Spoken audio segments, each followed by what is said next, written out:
Salut les crinqués!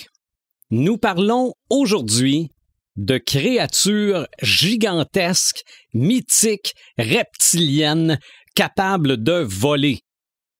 Voler dans les airs. Et peut-être même voler nos biens. Nous parlons de dragons. Marc de Paperman Gagnon, Joël Imaginatrix Rivard, Éric Red de Gamer Bourgoin et Sylvain des Animator Bureau. C'est le podcast des crinqués.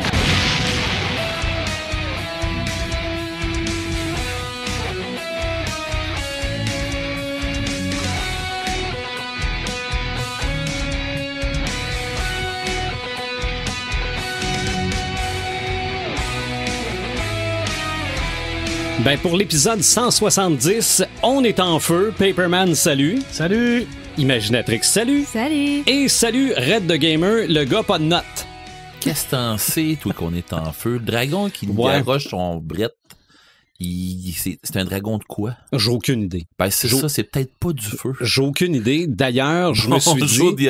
Salut. Ça peut être un dragon chromatique, Je métallique. Je me suis dit, en début de podcast sur les dragons, on pourrait prendre un petit 5 minutes pour définir ce qu'est un dragon. Eh là là.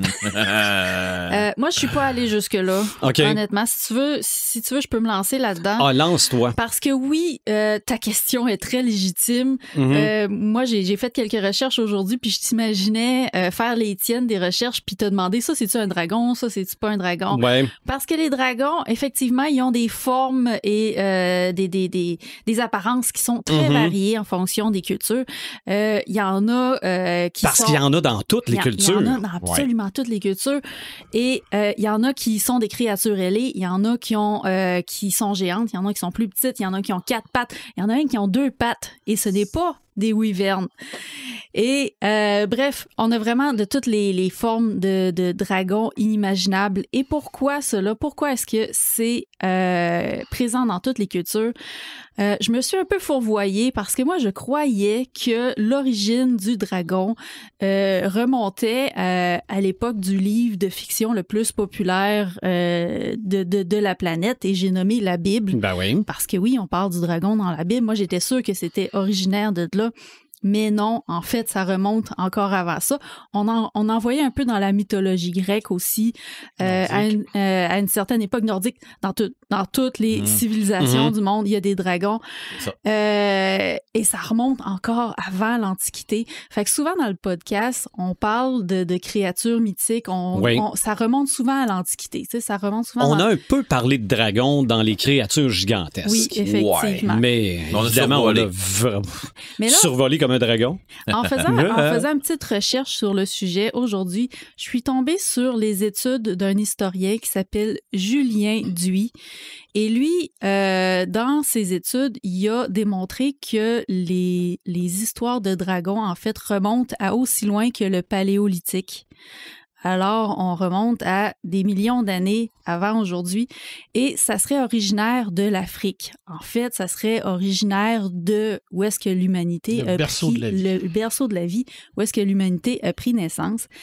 Et à la base, c'était un serpent géant avec des cornes, et ses pouvoirs étaient liés à l'eau. Fait qu'on disait qu'il y avait la capacité de retenir les eaux, mais il y avait aussi la capacité de les relâcher.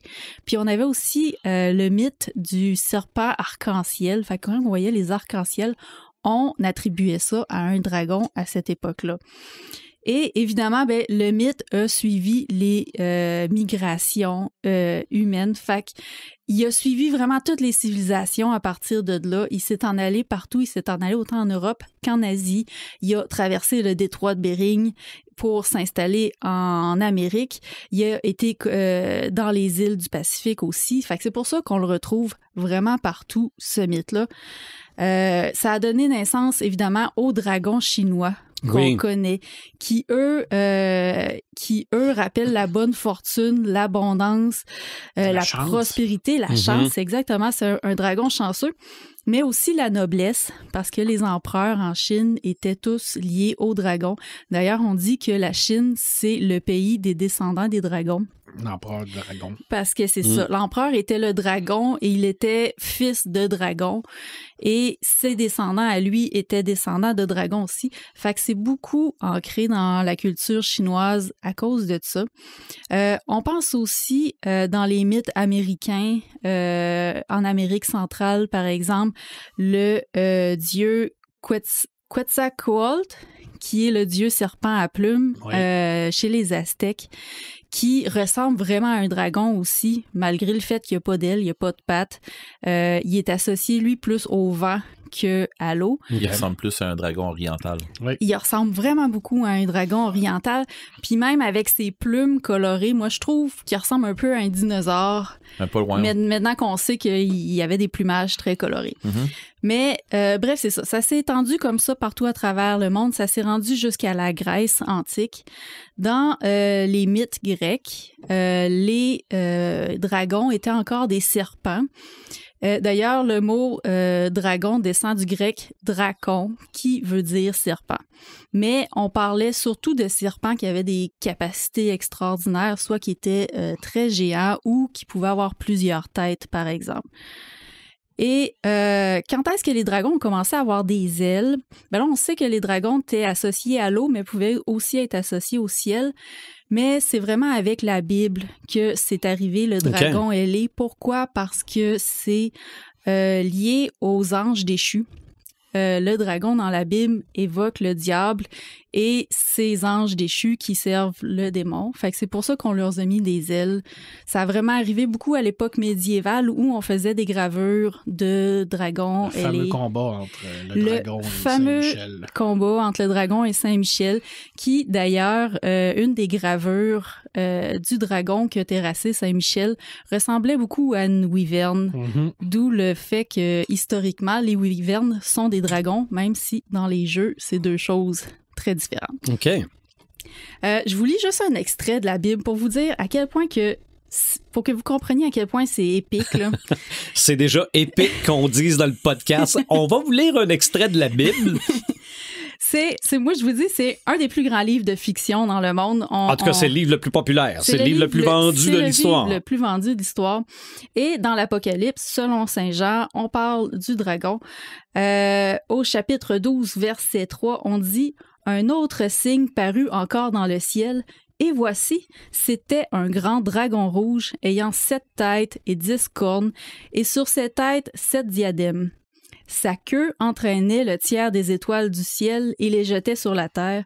Le dragon se tint devant la femme qui allait enfanter afin de dévorer son enfant alors qu'elle aurait enfanté. » Et plus loin, au verset 7, on nous dit « Et il y eut guerre dans le ciel. Michel et ses anges combattirent contre le dragon, et le dragon et ses anges, qui sont les démons, mais ils ne furent pas les plus forts. Et leur place ne fut plus trouvé dans le ciel, il fut précipité le grand dragon, le serpent ancien, appelé Diable et Satan, celui qui séduit toute la terre. Il fut précipité sur la terre et ses anges furent précipités avec lui. » C'est le fun quand même, c'est-à-dire que Michel nous a sacré Satan d'impact. Exactement. Ben là, c'est ce qu'on lit, ensuite dans ce passage-là. C'est que désormais, les hommes vont être obligés de dealer avec Satan parce qu'il a été rejeté du ciel sur la terre. On fait le ménage là-dessous. Puis on chute ça en bas du tapis. Ah ouais. En dessous du tapis. Mm-hmm. Fait mais c'est épique, là. Tu peux pas avoir plus épique que ça. Mais ça tient justement un peu son origine des contes, des mythes grecs, où c'est ça, on voyait le dragon un peu comme la force de la nature à abattre. On voulait comme démontrer la supériorité de l'humain sur la nature. Et dans la Bible, ça va prendre un autre tournant un petit peu plus poussé, où le dragon représente les péchés, représente les pratiques païennes aussi qu'il faut assimiler au christianisme. Et le fait de vaincre ce dragon-là, c'est justement la religion chrétienne qui s'élève au-dessus des autres religions puis au-dessus des pratiques qui ne sont pas chrétiennes. Fait que ça a vraiment, à partir de là, évolué dans notre culture en dragon qu'on connaît maintenant, les dragons qui sont gros, qui sont ailés, qui ont 4 pattes. Ça a vraiment découlé de l'époque médiévale où on a beaucoup représenté cette version chrétienne-là du dragon. Puis, par la suite de ça, ben là, les auteurs ont repris ça quand on a commencé à écrire de la fantasy. On a repris ça dans les contes, dans les jeux, dans Donjons Dragons, entre autres. D'ailleurs, les dragons qu'on appelle de fantasy, là, tu sais, avec 4 pattes, 2 ailes, là, c'est ce qu'on appelle la majorité du temps des dragons européens. Oui, qui auraient été startés du côté de l'Europe. Là, c'est vraiment le dragon occidental européen se démarque vraiment des autres dragons qu'il y a dans toutes les autres cultures du monde. C'est à cause de la religion qui a façonné cette image-là au final. Puis bref, c'est ça. Comme les auteurs de fantasy étaient surtout des hommes blancs qui étaient chrétiens, ben ils ont repris ces mythes-là qui revenaient du combat du dragon contre Saint-Michel ou contre Saint-Georges. Ils ont repris ces mythes-là pour les mettre dans leur histoire. La mythologie nordique aussi dépeint beaucoup de ça par rapport qui a influencé le fantasy aussi. Fait que bref, c'est ça. Je me suis vraiment lancée dans un sujet beaucoup trop large pour moi, honnêtement. Je vous résume ça très brièvement ça. Mais c'est hot. C'est bien résumé. Ouais, c'est ça. c'est un petit résumé pour un sujet aussi large. L'idée, c'est vraiment de comprendre l'origine de tout ça. Et ça vient tout du même point. Parce que si on fait l'organigramme, là, oui, ça se peut que ce soit long. Oui, puis justement, l'historien Julien Duy, il a fait l'organigramme avec toutes les branches qui se séparent au fur et à mesure que les civilisations se déplacent et migrent. C'est extrêmement fascinant et intéressant. Il rentre-tu le fantasy là-dedans? Je ne crois pas. Je crois que les dernières branches de son arbre, on est comme rendu vers l'Antiquité un peu plus, là. Fait que ça part de très, très loin jusqu'à l'Antiquité. Puis là, après ça, ben là, on rentre dans le monde moderne, tu sais, de ce qu'on connaît un petit peu plus. Fait que c'est très fascinant. Je voulais aborder plein d'autres aspects par rapport à ça. Tu sais, j'ai parlé de ressemblance avec des dinosaures. Est-ce qu'on s'est inspiré, mettons, à une certaine époque d'ossements de dinosaures trouvés pour imaginer les dragons? Ce n'est pas le cas parce que les ossements de dinosaures, jusqu'à tout récemment, étaient quand même assez difficiles à extraire du sol et les gens n'avaient pas nécessairement la conscience pour dire que ça appartenait à un reptile ou quelque chose qui pouvait ressembler à un dragon. Fait que souvent, par contre, les peuples ont trouvé des vestiges qui étaient un peu plus récents de mammifères, par exemple des mammouths ou des rhinocéros laineux ou des gros ours, et ils les attribuaient à des dragons. Fait que tu vois qu'il y a quand même des trucs mais il n'y a pas de lien entre les dinosaures et les dragons. C'est vraiment nous, en tant que contemporains, on s'est fait une image que les dragons ressemblaient aux dinosaures, puis encore aux dinosaures de Jurassic Park, là, pas à ceux que maintenant on sait de quoi que ça avait vraiment l'air avec leur plumage et tout. Fait que bref, je voulais m'éparpiller un peu là-dessus. Je voulais voir aussi le côté le côté de la féminité versus le masculin, parce qu'il y en a qui disent que le dragon représente plus le masculin, tandis qu'il y a eu des dragons femelles aussi dans l'histoire, dans la mythologie grecque et tout. C'est quand même très intéressant. Mais je trouve que tu réussis à te garder très concis dans tout ça. J'ai pas pu aller au fond de mes recherches parce que honnêtement, là, à chaque fois que je voyais un nouveau truc, ça ouvrait plein de portes. Ah, c'est ça. Mais bref, c'est un univers qui est fascinant, qui est vraiment incroyable, puis ça découle de pas mal plus loin que je pensais. Des légendes. Ouais, on dirait que tu nous as donné un petit sneak peek là, c'est ça. De dragon. Là. Allez fouiller maintenant. Ça ressemble à ça. Allez vous gâter. Est-ce que les dragons crachent tous du feu? Non. J'ai même pas eu l'occasion d'approfondir le pourquoi du crash du feu. On est dans le technique. Ce que j'ai trouvé, c'est que vu qu'il y avait un lien avec Satan, puis que Satan et l'enfer, la bouche du dragon serait un peu comme l'antre des enfers. Okay. Il y aurait ça. Il y a aussi le mythe de Delphes, où est-ce qu'il y avait le dragon Python. Puis à Delphes, il y avait un oracle qui avait qui avait des visions, mais qui étaient issues des vapeurs qui sortaient de la Terre. Il y avait comme des crevasses avec des vapeurs, je sais pas si c'était volcanique ou quoi que ce soit, mais il y avait comme une légende que ça, c'était le souffle du dragon aussi. Okay. Fait qu'il y a des petits trucs un peu... mais j'ai pas eu le temps d'aller investiguer au fond de la chose. Je te pardonne. Ça ressemble à ça. Marc, il disait que c'est une question technique. Oui. Parce que du point de vue du jeu... Exactement, c'est une question très technique. Ouais, tout à fait. Mm-hmm. Parce que c'est la représentation du dragon, comme on la connaît dans les mythes et légendes. Habituellement, oui, il crache le feu, mais il a été développé après. Okay. Comme n'importe quoi. Là. Il est surtout pour le jeu. Mm-hmm. Ça part pas mal dans le jeu de rôle. Là. Mm-hmm. On va se dire que Dungeons & Dragons a mis comme un peu la base du dragon dans la culture pop, mais à l'origine, le dragon, effectivement, crachait du feu. Okay. Le dragon comme on le connaît, là. Ouais. Tu qu'on fasse un beau voyage ensemble? On fait un beau voyage on peut essayer. On commence au fin du 10e siècle. Okay. Début du 11e. Le premier dragon réellement connu européen arrive. Et c'est bien entendu la confrontation finale entre Beowulf et le dragon. Oui. Alors là, on a vraiment la représentation du dragon comme on le connaît aujourd'hui.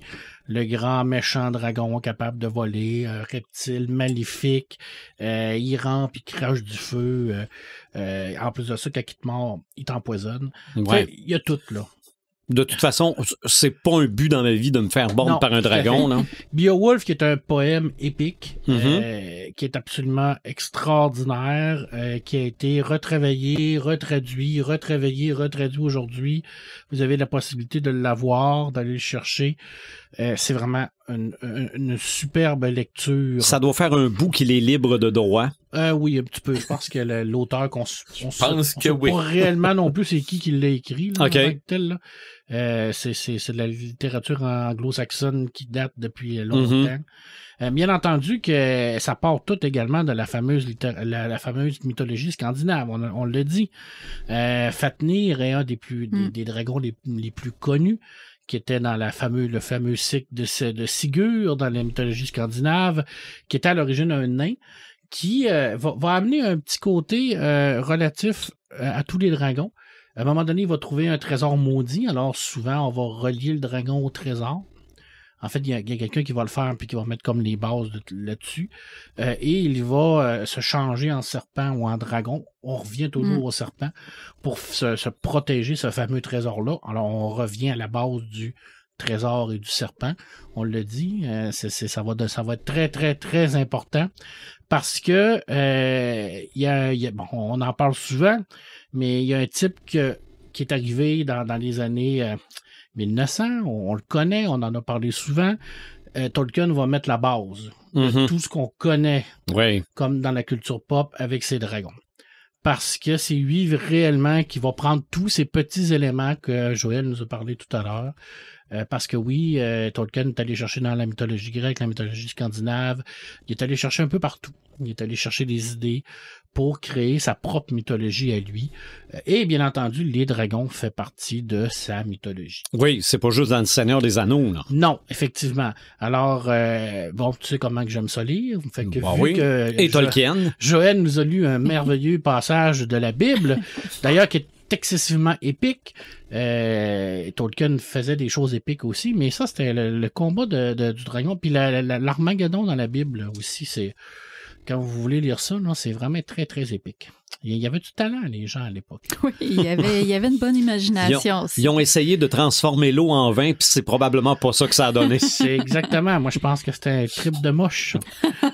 Mais bon, ça, c'est une autre histoire. Ça, c'est bien, bien populaire, ça a l'air, les moches ces temps-ci, les gros dosages et tout ça. Alors, il vint des loups et des guerriers montés sur des loups, et il vint des balrogs et des dragons. Et Glorhum, le père des dragons, et désormais la puissance et l'horreur de ce grand ver étaient plus terribles.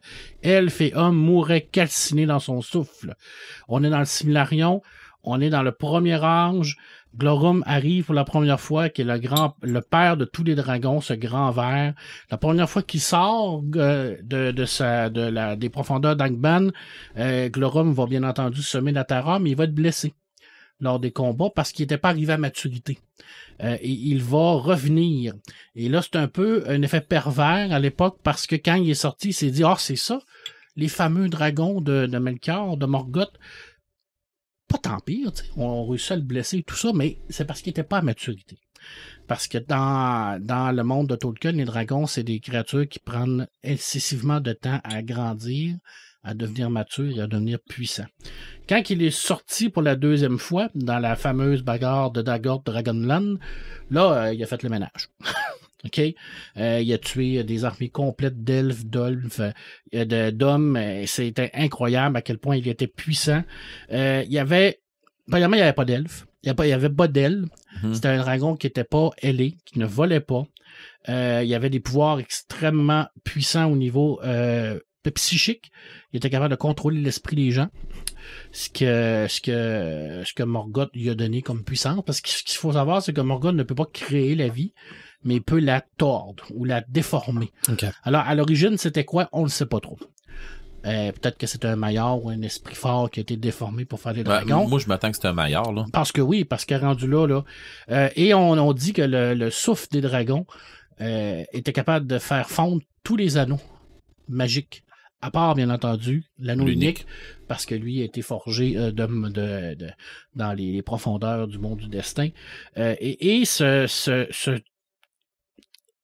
super dragon-là contrôlait une armée de dragons. On ne sait pas comment il y en a. Tolkien n'a jamais spécifié le nombre de dragons qu'il existe. Il en a nommé seulement 4 dans toute son aventure, dans tous ses textes, mais on sait qu'il y en avait pas mal plus que ça. Ben, le plus populaire, il restait Smaug. Smaug, exactement. On va en parler. Alors, Eglonum, il va mourir des mains de Turin Turambar dans une bagarre incroyable, après avoir ensorcelé la sœur de Thorin, de Turin, qui va devenir sa femme, et là, il va la désensorceler avant de mourir. Puis là, Turin va se rendre compte qu'il a couché toute sa vie avec sa sœur. En tout cas, c'est épouvantable. C'est un salaud. Et il va mourir, et il va amener Turin avec lui. Ça, c'est effectivement, c'est les enfants de Turin, si vous voulez lire ça. Dans les autres dragons qu'on connaît, il y a le grand Akalagon, qui est un des plus puissants dragons, que lui avait la capacité de voler dans le premier âge, et dans la grande guerre de la colère, c'est Eärendil qui va le pourfendre avec son bateau et qui va devenir une étoile par la suite, et il va tomber sur la montagne du Dan Gondrium, puis il va tout détruire. Smaug, c'est le dernier dragon connu qu'on connaît. Avant, il y avait eu Skatcha, qui est un genre de ver, qui lui s'est amusé avec les nains dans la montagne grise, qui a été tué par un homme. Et Smaug, c'est lui qu'on connaît le plus, parce qu'on l'a vu. On l'a vu dans Bilbo. C'est c'est probablement l'ennemi de la série de du Hobbit. Lui, c'est dans le royaume sous la montagne, bien entendu, qui est là, qui va être tué par Bard, qui est un dragon typique avec une armure, des écailles, qui gardait sa fortune. D'ailleurs, tous les dragons de Tolkien avaient cette capacité-là. Pas cette capacité-là, cette malédiction-là. La fameuse malédiction de la fortune. Ouais, exactement. Alors, il dormait sur son or, puis il la voulait. D'ailleurs, c'est ce côté-là qui va faire en sorte que ça va amener sa perte. Smaug qui était extraordinairement puissant, mais qui a été battu parce qu'il y avait un point faible. C'est les 4 grands dragons de Tolkien. C'est ça qui a mis la base, où ce que les créateurs après, comme Dungeons & Dragons, se sont basés pour développer ça. Oui. Ils ont développé cette histoire-là.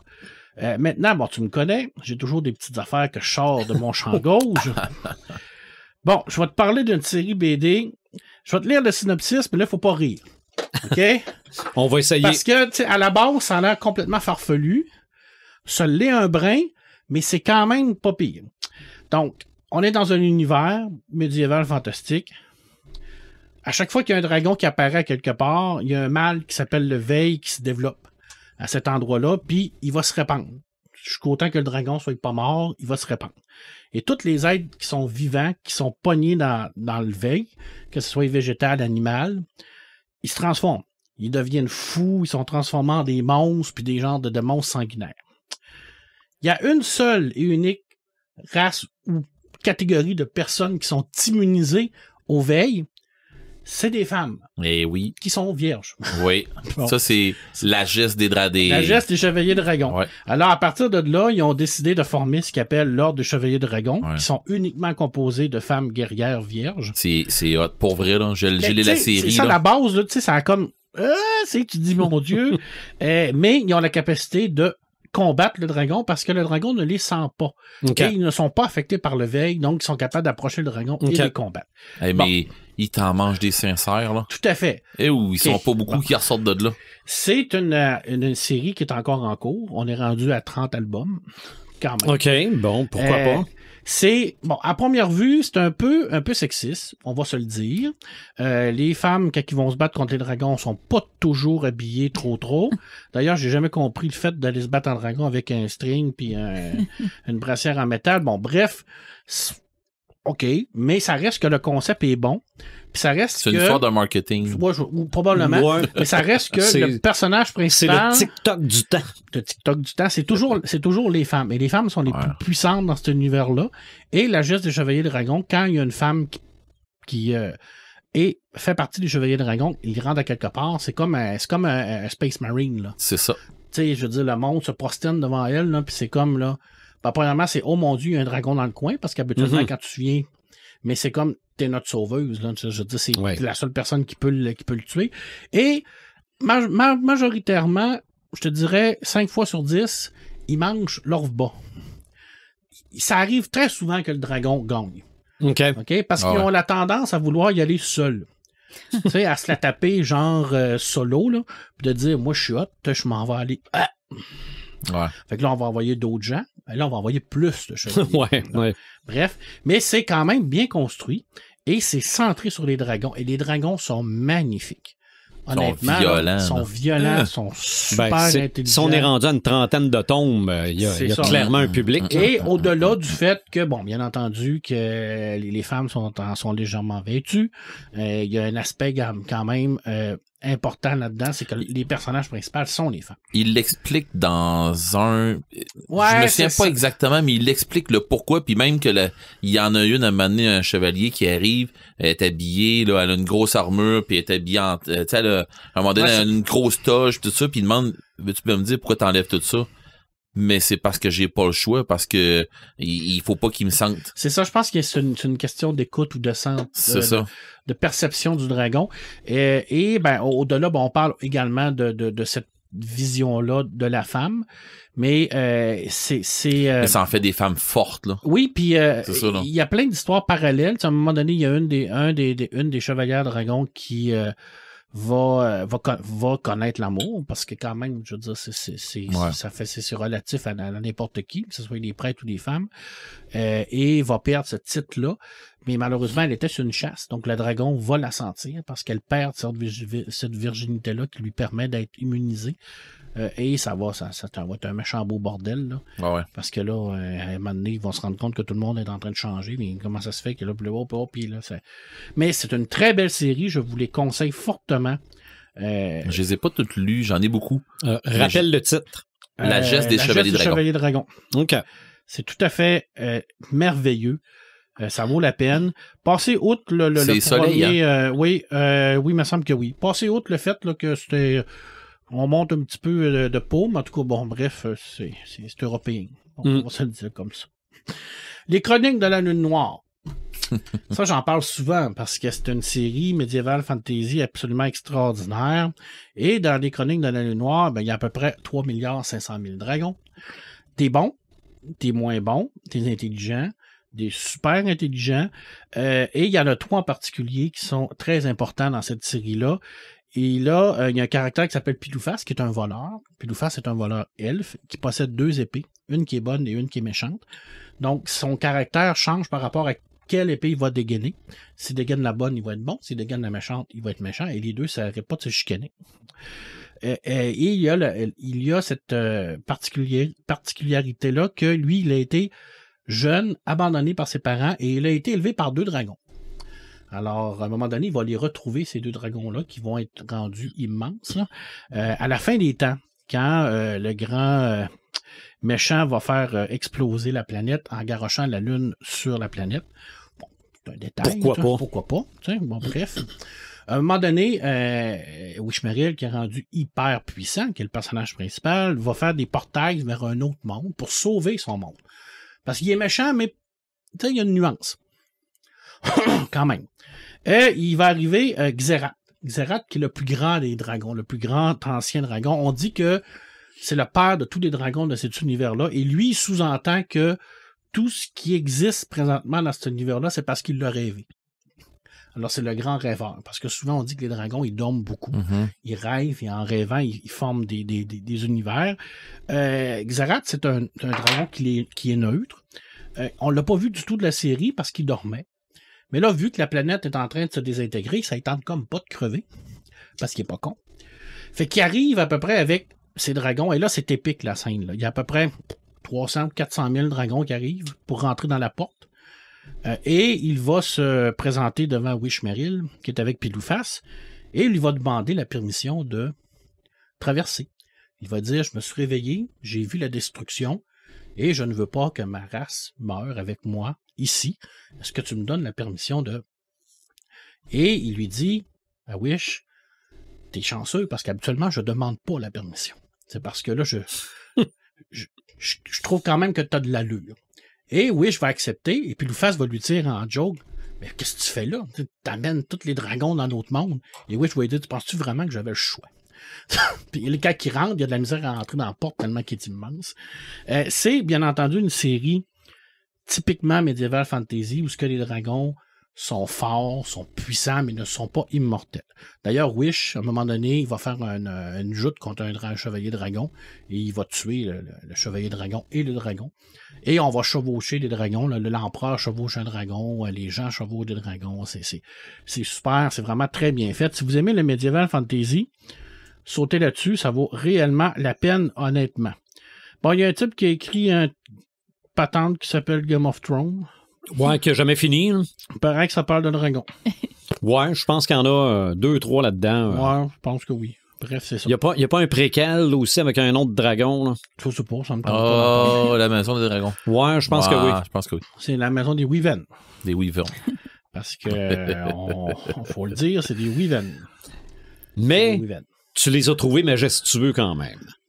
On peut pas les trouver pas majestueux, là, honnêtement. Là, je veux dire, la série en tant que telle, là, visuellement, c'était écœurant. Là. Tu sais, je veux dire, c'est il y a un épisode noir un peu, là. Ouais, mais tu sais, je veux dire, visuellement, puis même dans le roman, ils sont incroyables. Là. Je veux dire, honnêtement, là, ça reprend les principes des dragons un peu de Tolkien, sans les rendre intelligents, parce que ce qu'il faut savoir dans Tolkien, c'est que les dragons, ils parlent. Là. Je veux dire, ils ont des interactions avec les gens. Là. Comme on voit Smaug le faire. Exactement, comme dans Dungeons & Dragons. Exactement. Les dragons sont capables de te parler. Là. Ouais. D'ailleurs, il y en a des très gentils dragons dans Donjons & Dragons. Oui. Fait que, habituellement, tous les dragons de couleur un peu plus métalliques. Métalliques sont quand même assez... Naturellement bons. Ouais, naturellement bons, mais... Ça, c'est le bout technique. Ça veut pas dire qu'ils te boufferont pas, là. Exactement. Je te termine avec... j'ai passé le Game of Thrones. Je l'ai dit. Bon, je suis pas un fan de Game of Thrones, mais je peux pas dire que ce livre-là n'a pas une importance. C'est pas vrai. Ça a une importance. C'est très bien écrit. Oui, c'est basé sur un peuple qui a été capable de contrôler les dragons. D'ailleurs, ça commence avec les 3 dragons, là, les 3 forces de dragons. Là. Ouais. Elle a cette force-là parce qu'à un moment donné, les dragons éclosent. Fait que ça amène une puissance extraordinaire. Là, puis on les voit, mais ils sont difficilement contrôlables dans Game of Thrones. Je veux dire, ça reste que c'est des animaux très, très agressifs. Puis qu'il faut que tu nourrisses, puis il faut que tu...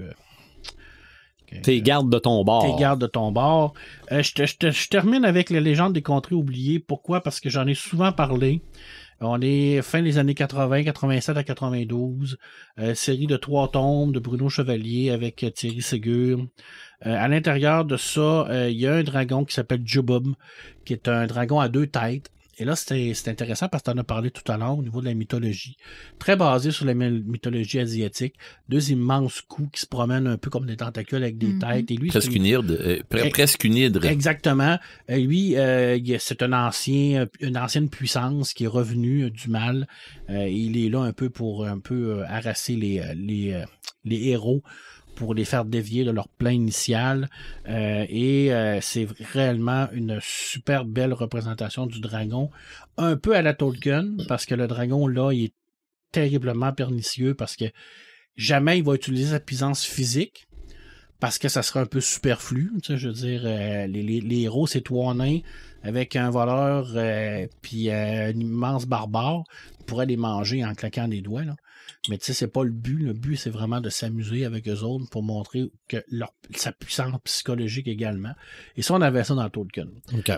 Et ça, cette série-là, si vous aimez le Medieval Fantasy, c'est encore meilleur que les Chroniques de l'Anneau Noir, parce que on n'a pas le côté humoristique un peu déconne de la Chronique de l'Anneau Noir. Parce qu'à l'origine, les Chroniques de l'Anneau Noir, c'est un peu une joke, là.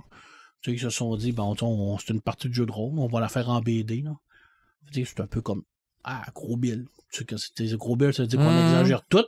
Tandis que les légendes des contre-oubliés, on se calque sur des grandes légendes, soit arthuriennes ou Tolkien, pour vraiment faire une histoire de 3 tomes qui se tient. D'ailleurs, on n'a pas parlé des dragons dans la légende d'Arthur, parce qu'il y en a. Mais le dragon dans la légende d'Arthur est représenté par le monde.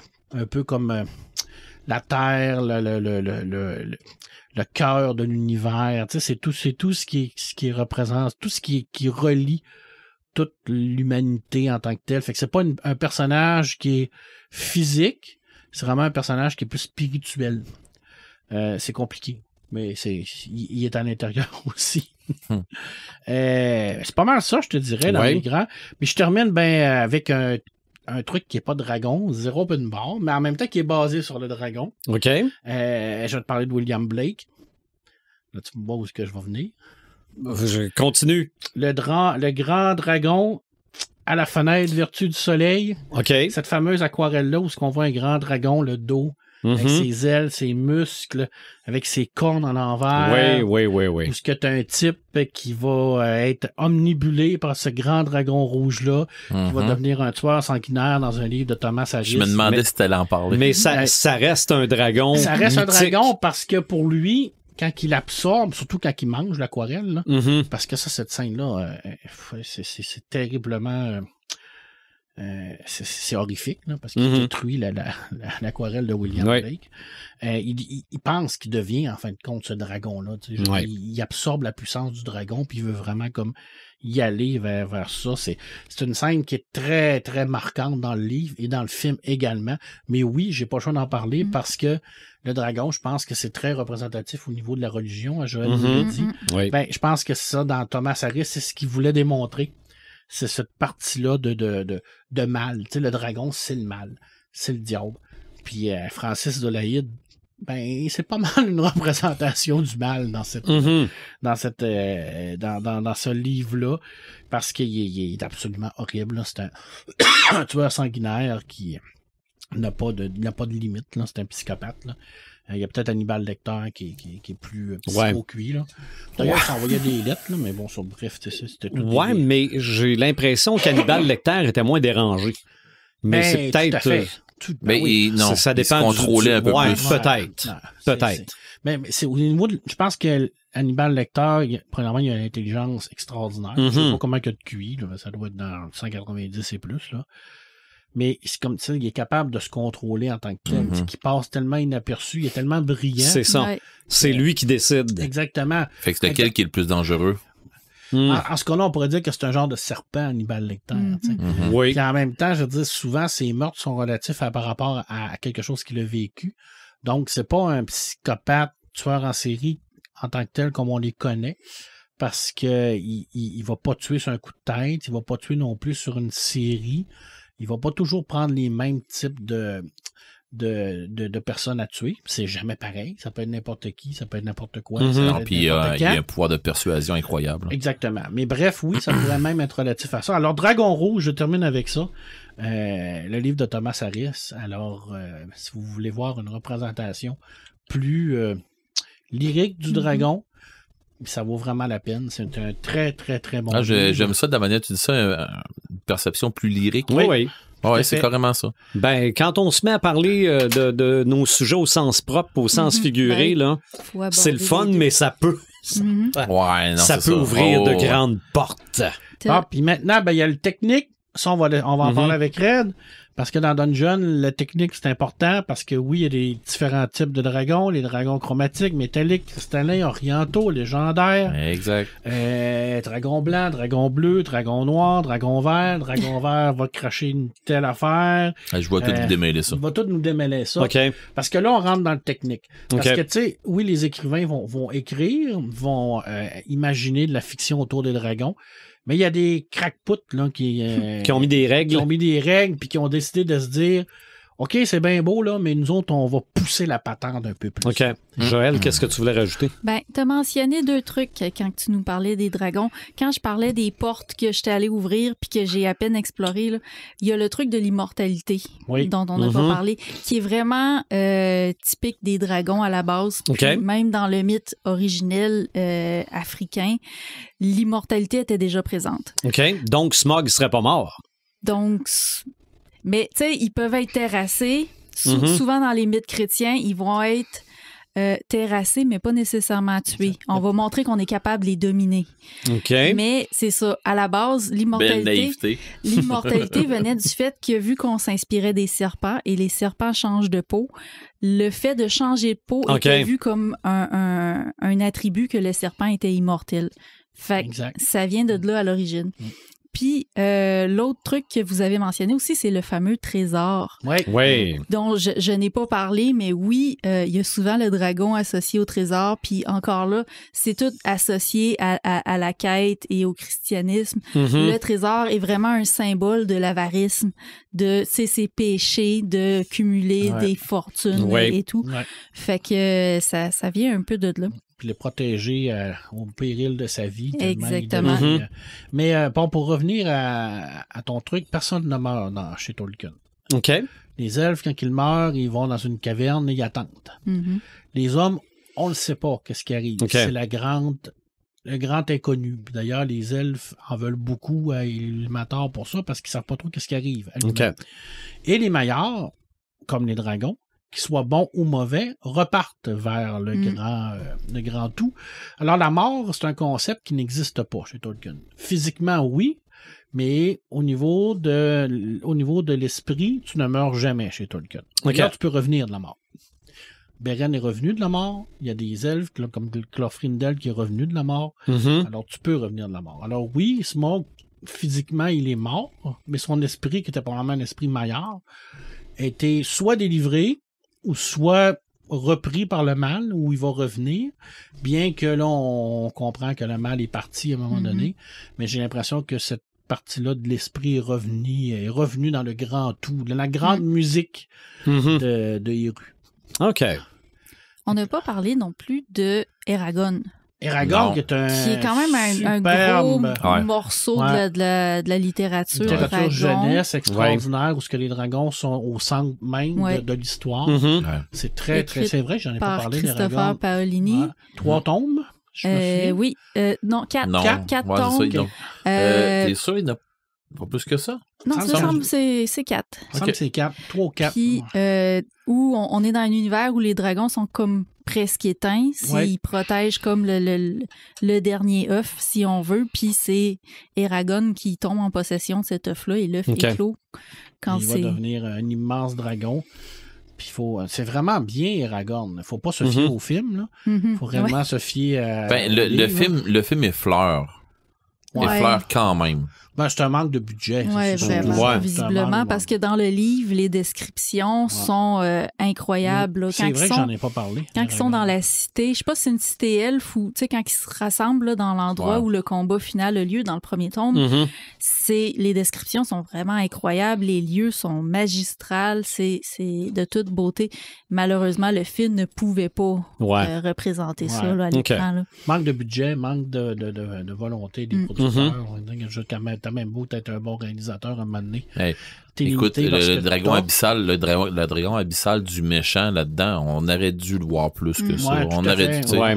Parce que dans les films, il y en a beaucoup là, au niveau des dragons. Oui, donc, ça, c'est un fait. Mais c'est vrai qu'Aragorn, c'est de la très bonne littérature. Ben, on dit la littérature jeunesse, mais... Jeune adulte, quand Jeune même. adulte, Ouais. je veux dire, regarde...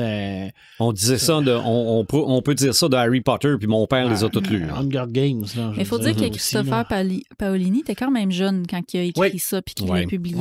Oui, puis c'est quand même pour l'âge qu'il avait, c'était en auto-édition à l'époque. C'était incroyable. Pas d'agent. C'est vraiment une très belle série. D'ailleurs, Harry Potter, il y en a des dragons? Oui, exactement. Oui, ouais. tout à fait. Okay. Oui. OK. Des animaux fantastiques. Oui. Tout à fait, parce qu'il y a un des... Dans la coupe de feu, ils se battent contre les dragons. Il y en a un qui est un chasseur de dragons. Je ne me souviens plus c'est lequel, là. Le frère de Weasley. Oui, un des frères de Weasley, qui est un des grands frères de Weasley. Je pense que le plus grand est un chasseur de dragons. Pas un chasseur, mais... Non. Il étudie les dragons. Oui, c'est ça. Il étudie les dragons. Okay. Parce que c'est des animaux fantastiques dans l'univers d'Harry Potter. La majorité ne sont pas méchants. C'est des animaux. Dans le fond, c'est comme nous autres. Là. Je veux dire, un hippopotame, c'est pas méchant tant et aussi longtemps que tu n'es pas sur son chemin. C'est les autres, tu tapes pas une claque en arrière de la tête pour lui dire hey, tosse-toi, mon gros. Ça se peut que ça soit toi qui t'es dans mes jambes. Mais à l'origine, c'est pas quelque chose qui est méchant. Là. Des animaux là, qui tuent pour le plaisir, là, il n'y en a rien qu'une sorte. C'est l'humain. Parce que pour ça, il n'y en a pas. C'est plate à dire, là. C'est ça. Il y a les aliens. Ah, les aliens, c'est sûr. Les aliens pourraient être un genre de dragon aussi, parce qu'on les appelle les dragons. Oui. On n'a même pas parlé de Godzilla. Non, c'est vrai. Godzilla, c'est un dragon. Je l'ai même pas mis là-dedans. C'est pour ça que j'ai pas parlé d'aliens, mais des fois, on les appelle les dragons, les dragons de l'espace. Parce qu'ils ont un style un peu dragon. Ben, moi, des dragons à l'écran, j'ai réussi à en trouver qui n'étaient pas dans des livres. Parce que quand je regarde ça, je me dis non, je peux pas parler de Tolkien, je peux pas parler de Harry Potter, je peux pas parler de Trône de Fer. Et dans la liste de dragons que j'ai trouvé, plein de listes, il revenait pas mal toute la gang, sauf le dragon qui m'a volé le plus d'argent. Il y a un dragon. Non, moi, je sais c'est quel. Il y a un dragon avec lequel j'ai passé des rouleaux de 25 cents. Et ce dragon-là s'appelle Singe. Ouais. Singe a kidnappé la princesse Daphné, qui doit être secourue par Dirk the Daring dans Dragon's Lair. Okay? Ah non. Dragon's Lair, là, premièrement, c'est en dessin animé. Oui. Pour moi, c'était tellement bien fait. En arcade, là. Oh mon Dieu. Moi, déjà, avoir le contrôle, on s'entend. Le contrôle sur un dessin animé, ça m'animait déjà en partant. Et aujourd'hui, quand tu arrives au boss final puis que tu le recommences, tu peux passer la cinématique puis passer directement au boss. Mais même à ça, la cinématique avant d'affronter le dragon, où c'est la princesse qui fait son monologue, il n'y a pas un gars qui aurait passé par-dessus ça. OK? Elle est belle. OK? Bon. Et d'ailleurs, j'ai vu le documentaire. Vous savez que je tripe sur les documentaires. J'ai vu le documentaire sur la fabrication de ce jeu-là. Et pour dessiner la princesse, on a sorti des Playboy. OK, pour les positions, pour le... Non, parce qu'elle est habillée. Non, elle est habillée. Mais... Est-ce que c'est le jeu le plus difficile de toute l'histoire? Non, pas tout. C'est tough en tabarnouche. Non, il y a des memes sur bien des affaires, là. Puis je te dirais que... Je l'ai pour PC, moi. Dark Souls, c'est d'autres choses. Non, là, c'est pas pareil. Dans le temps, c'était Ghost and Goblin. C'est ça. Tu bouges ta manette au bon moment, parce que sinon tu tombes quand la lumière allume, oui. Des fois, il y a des lumières pour te tromper. C'est ça. C'est quelque chose. Mais c'est un dragon dans sa grotte qui dort sur une mare d'or. Donc, quand j'ai lu le Hobbit pour la première fois, une chance que je savais que le Hobbit venait bien avant. Ouais. Et que c'est plutôt Dragon's Lair qui a copié là-dessus, mais c'était clairement ça. Autre dragon qui m'a marqué, mais pour son originalité, et quand j'ai sorti ça, ma blonde a fait « Hey, c'est vieux ça, c'est Grisou. » Ouais. Ah oui, le petit dragon qui veut devenir pompier. Grisou, le dragon qui voulait devenir pompier. Imagine, il toussait, il mettait le feu partout. Là. Son père voulait rien savoir qu'il devienne pompier. Et en faisant des recherches... Il choquait, ça virait mal. Ben, c'est ça. Mais je sais que plusieurs années plus tard, il y a eu aussi une version 3D du personnage. Ah oui. Mais au départ, c'était des dessins animés italiens. Son petit chapeau de pompier. Non, il voulait devenir pompier. À part ça, un dragon qui s'appelle juste Dragon, mais qu'en fait, c'est une dragonne. Dans Shrek? Ben oui, dans Shrek, parce que quand on voit le dragon pour la première fois dans Shrek, là, t'as bien beau être un adulte, là, c'est immense. Oui. C'est quelque chose. La poursuite du dragon dans Shrek. Après ça, évidemment, on calme tout ça parce que l'âne réussit à séduire la dragonne, mais quand même, visuellement, c'était quelque chose. Shenron dans Dragon Ball. Oui. Mais lui, il a vraiment un rôle un peu plus effacé. C'est lui qui va faire qui va réaliser les souhaits. Oui. Avec une liste de ce que je peux pas faire. Je peux pas réciter 2 fois la même personne. Ça peut pas être un souhait qui soit plus fort que ce que je peux faire. Bref, c'est quand même limité. Oui. Dans Pokémon, il y a Dragonite. Charmander. Oui, probablement que c'est considéré comme un dragon aussi. Ennemi de Godzilla.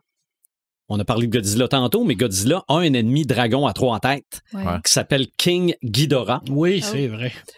J'ai le nom en anglais, mais probablement qu'en français, il s'appelle Sans dents. En anglais, il s'appelle Toothless. C'est dragon. C'est Croque-Mou. Ouais, Croque-Mou? Ah, OK. Bon, ben, coudonc, c'est pas dedans. Oui. OK. How to Train Your Dragon. C'est ça. Il y a un dragon dans Mulan. Oui. Qui s'appelle Mushu. Maléfique se transforme en dragon. Oui. Tout à fait. À la fin de La Belle au Bois dormant. Dans les Maîtres de l'Univers, je m'en rappelle pas, c'est Granamyr. Eh mon Dieu, je me souviens pas, lui.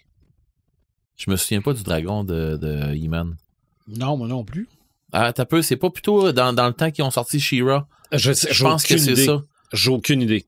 Ouais, il me semble que oui. Moi, on m'a marqué les Masters of the Universe. Ouais, mais je veux dire, c'est dans le même univers, c'est ça. Exactement. Je t'envole un autre dans les jeux vidéo, Spyro. Ah oui. Bon. Et Spyro est pas le seul dragon du jeu. Là. Je veux dire, il doit sauver tous ses confrères qui ont été transformés en verre, en tout cas dans le premier jeu, du moins. Là. Dragon à visage de chien. L'histoire sans fin. Ben oui. J'espérais que tu le dises. Falcor dans l'histoire sans fin. Draco dans Dragonheart. Très, très bon film. La version française, c'était Philippe Noiret qui faisait la... Ouais, il y a tellement de voix. Là. Je pense qu'en anglais, c'est Sean Connery. Bon. On est pas mal dans la même registre de voix. Ouais. Il me semble. Et je terminerai par Elliot. Ouais. Je pense qu'en français, c'est Elliot le dragon. Ça se peut-tu, le film? En anglais, c'est Pete's Dragon. Ouais. Mais je dirais pas ça, il y en a peut-être plein d'autres. Le règne du feu. Le règne du feu. C'était très marquant comme film, Le règne du feu. Ça sortit dans les années début 2000. Tu de ça, le petit gars qui s'en va dans la mine, puis il mine trop profondément. Là, on est pas mal dans... On est dans science-fiction, là, plus post-apocalypse. On tombe sur le dragon, là, puis quand il se réveille, il brûle tout, là, puis ça devient un monde post-apocalypse. OK. La poche de résistance essaie de survivre, là. Puis on a tout le côté scientifique aussi de comment qui crache le feu, comment qui est constitué. Parce qu'on se rend compte que tous les dragons, c'est des femmes, qu'il y a rien qu'un dragon, puis c'est le premier. C'est le seul qui peut féconder les œufs. Moi, je connaissais pas ça. Avec Matthew McConaughey qui joue le genre de gros Américain tueur de dragons, avec la hache, puis avec les tanks. Puis il compte aux enfants l'histoire de Star Wars. Oui, c'était tellement bon, ça. Mais c'est un bon film, ça. C'était avec Christian Bale. Oui. Ça vaut vraiment la peine. Vraiment les dragons bon, sont vraiment hot. Là, puis quand ils font le feu, là, tu le vois, là, qui part, la réaction de feu dans la gorge, les glandes, puis c'est comme un lance-flamme.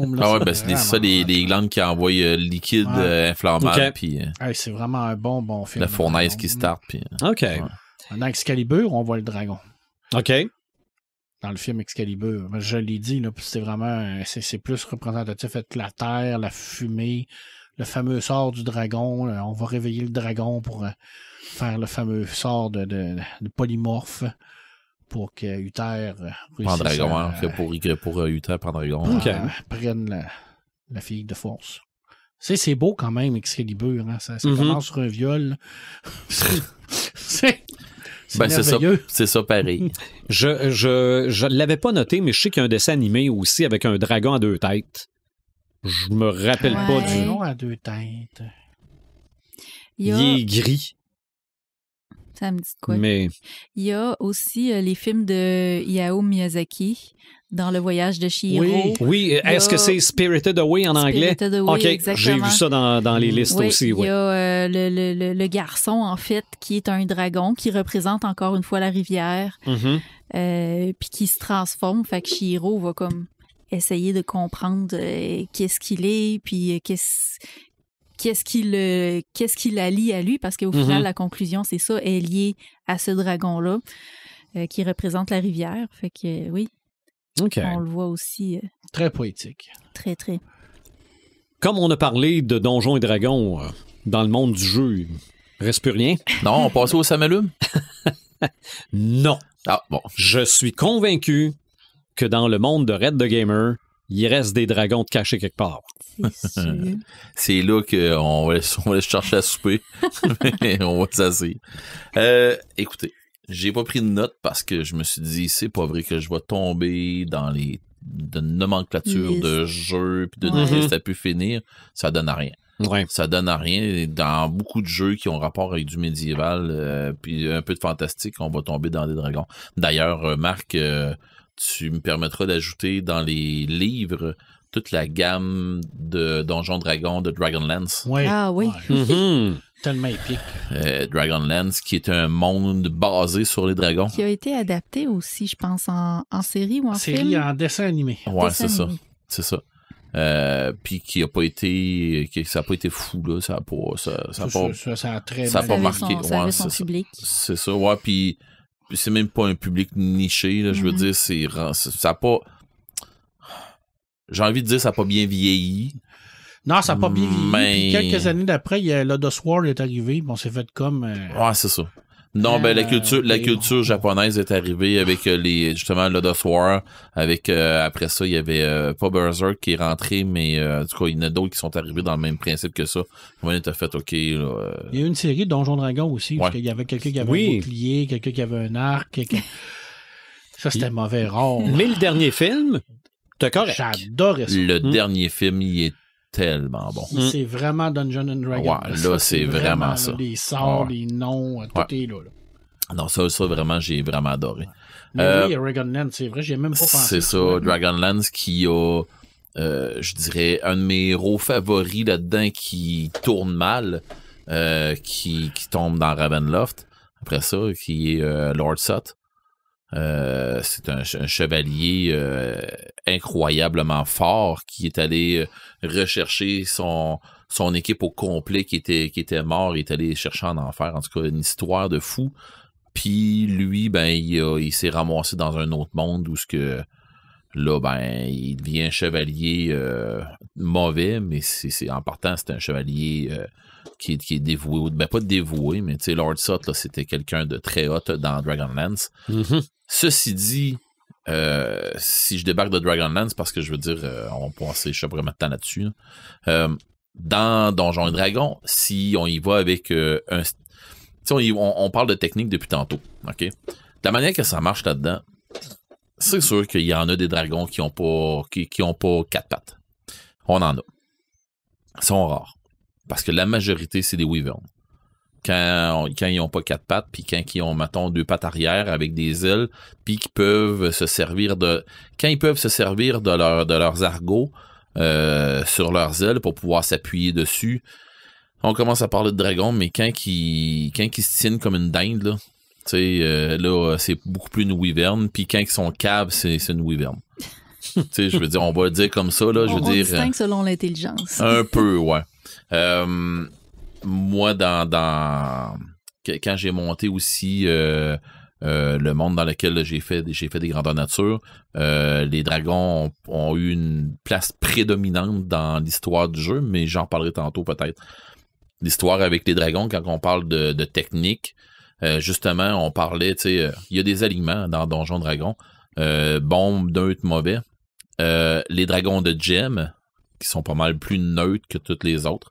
Il y a les dragons métalliques, qui sont beaucoup plus bons. Il y a aussi les dragons chromatiques, qui sont les mauvais. Oui. Selon la sorte qui sont, genre un vert, mettons, le vert va tirer normalement, je dis va tirer, il va avoir comme jet ou tu sais comme souffle, va avoir normalement c'est de l'acide.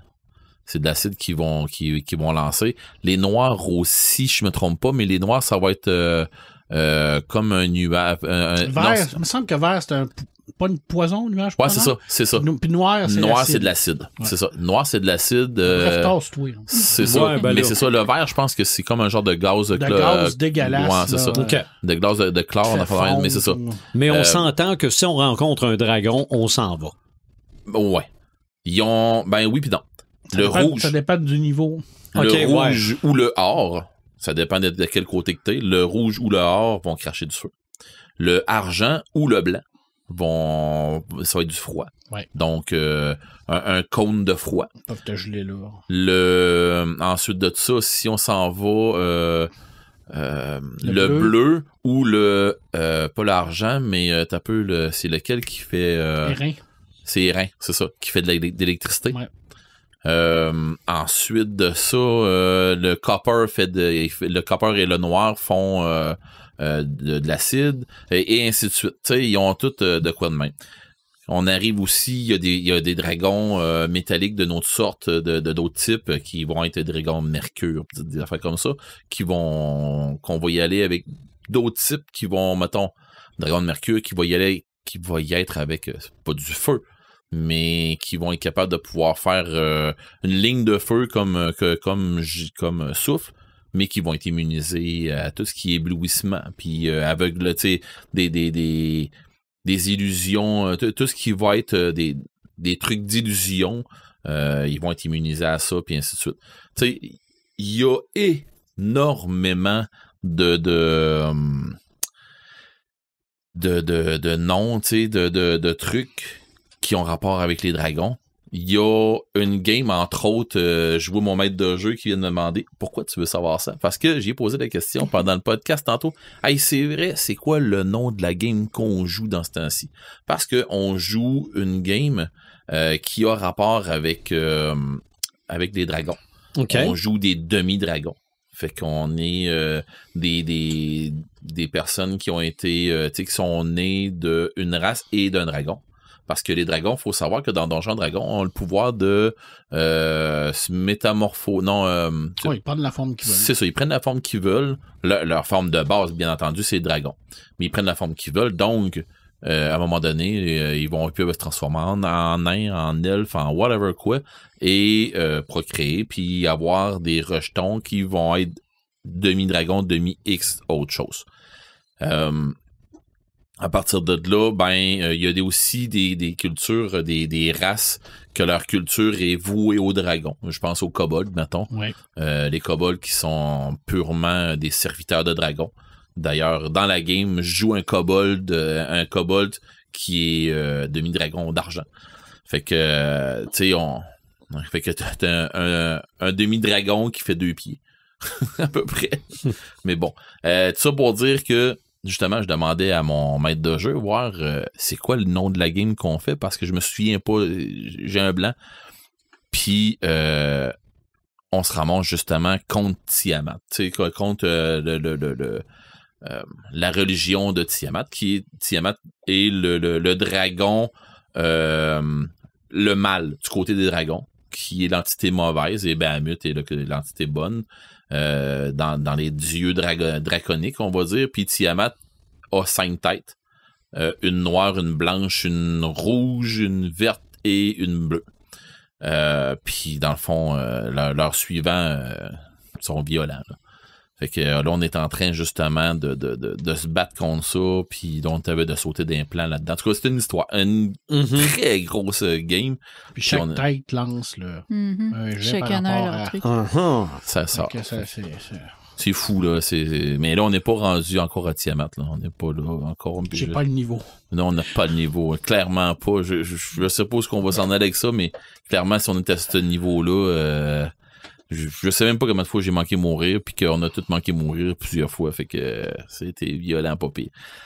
Ceci dit, si je mets le côté technique de côté, parce qu'à un moment donné, je veux dire, tu sais, je peux vous perdre, là, puis... On peut parler des âges des dragons. Ouais, c'est ça, tu sais, t'as des naissants, t'as des jeunes, t'as des adultes. On fera un épisode appelé Âge des dragons. Ouais, non, c'est ça, là, puis tu sais, t'as des vénérables, puis ainsi de suite. On peut parler des dragons liches. Ouais, des dracoliches.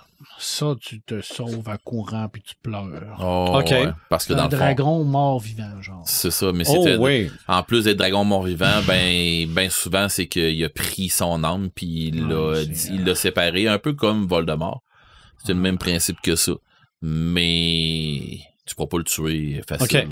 Mais quelqu'un qui voudrait tout savoir ça, est-ce qu'il existe un dictionnaire des dragons? Il y a un Draconomicon qui a été inventé, pas inventé, mais qui a été sorti, qui est pas complet. Parce que, je veux dire, il y a plusieurs Draconomicons qui ont été sortis d'un bord puis de l'autre. Il y a plusieurs livres qui parlent des dragons. Exactement. Comme, tu sais, le Draconomicon dans Dungeon, t'es pas obligé de jouer à Donjon pour le lire. Là. Non, c'est ça. C'est ça qui est le fun. Là. C'est que tu as les stats que tu comprendras peut-être pas, mais toute l'histoire, les pouvoirs, tout ça. Ils sont tous là-dedans.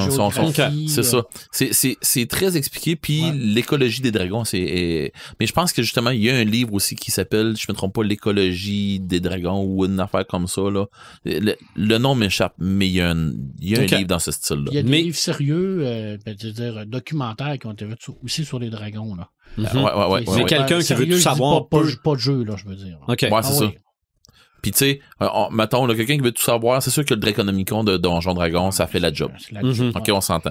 Mais ça, là, on parle de Donjon Dragon, point, là. Tu sais, puis je veux dire, là, faut que t'avales la pilule que le dragon arrive pas de la religion.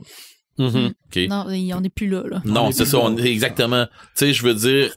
C'est une créature. J'adore l'explication qu'on a, puis je trouve ça, tu sais, historiquement, c'est ça. C'est de là que ça part. C'est ça. Sauf que... Faut pas oublier que Donjon Dragon, à la base, ça a été inventé un peu pour se dissocier de la réalité. Exactement. Faire un pied de nez à tout ce qui était justement oppression, gouvernement, religion et tout ça. Fait que c'est sûr qu'ils vont pas aller garder la figure religieuse. Non, puis ils sont appropriés ça, puis ils se l'ont approprié de main de maître.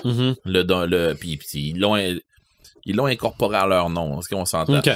On est dans les dragons de Tolkien, mais pas plus développé. Là. Mais il y a pas juste dans Tolkien aussi, Warhammer aussi, ils en ont pris des dragons, pas rien qu'un peu. Il y a beaucoup de chevaucheurs de dragons. Dans la game justement qu'on joue, dans Donjon aussi, il y a des chevaucheurs de dragons. Dans plein de jeux, il y a des chevaucheurs de dragons. Les chevaucheurs de dragons, c'est pas des tendres d'habitude. C'est loin d'être des tendres. Ensuite de ça, dans beaucoup de jeux vidéo, je fais juste penser Skyrim. On embarque la culture du mot de puissance qui est comme dans Eragon.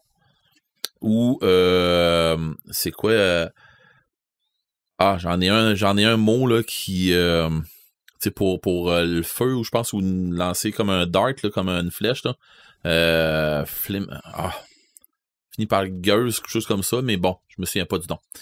Tout ça pour dire que les mots de pouvoir des dragons qui partent du jeu The Elder Scrolls, dans ce jeu-là, les dragons vont faire du dommage, ou ils vont faire des trucs, ils vont faire des pouvoirs avec un mot qu'ils vont lancer. C'est un mot qu'ils vont dire, qu'ils vont rugir, puis ce mot-là, une fois qu'ils l'ont dit, ça va faire un effet. Puis c'est un mot, paf. Mais ils font justement dans Eragon que justement il apprend la magie est avec les mots. C'est ça, la magie, ce qu'on appelle dans Donjon des Power Words, les mots de puissance. Ces mots de puissance là prennent une autre dynamique avec les dragons, parce que les dragons s'en servent, puis il y a une culture qui vient avec ça. Fait que donc dans des jeux vidéo, on le voit ça. Comme je disais tantôt, je me souviens pas lequel qui est sorti en premier entre Warhammer puis Donjons et Dragons pour sortir vraiment les dragons, mais de loin, Donjons et Dragons ont vraiment comment je dois dire, donc exploité le filon des dragons.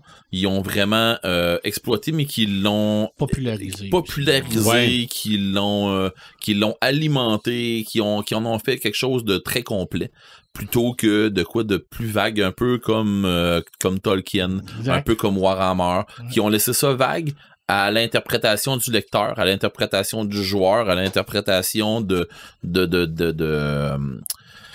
des gens qui vont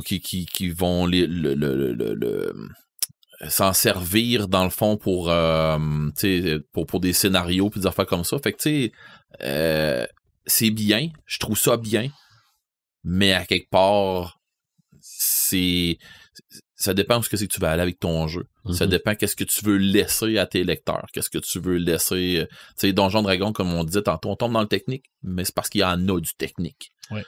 T'sais, parce que justement. Les dragons peuvent parler dans Donjon. Je veux dire, c'est une arme que le maître de jeu peut avoir. Exactement. Là. Parce que tu peux avoir des interactions avec eux autres. Tu peux, c'est pas seulement qu'une créature, mettons comme dans Star Wars, le dragon de crâne. Ben, le dragon Crate, tu dis-tu que c'était un dragon, toi? Ben, ils disent que c'est un dragon parce que ça représente la puissance puis la force, mais.